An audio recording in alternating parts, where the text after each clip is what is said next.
के भयो केपी बा यो कुर्चीमा नबस्ने अब किन बुम्बुरामा हात लाग्यो बोल्दैन बा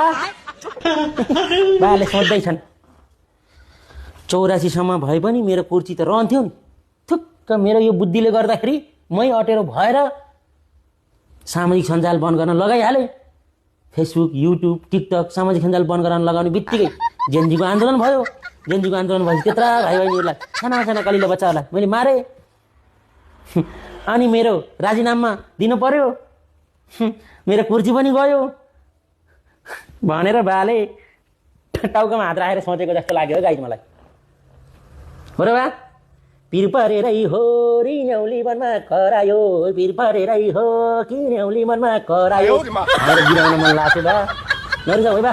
अब केही छैन बा अब के गर्छौ त नि अब तिम्रो राजनीति सकिने भयो अब झापा 5 मा बालेले खर्लकै तुरे अब यसो गर्नु पर्यो के बा अब भिडियो भए त थापेर के भन्छ यता इन्डोनेसियातिर आऊ बा भिडियो बनाउँला तिमीहरूमा है पिर नबना बा म छँदैछु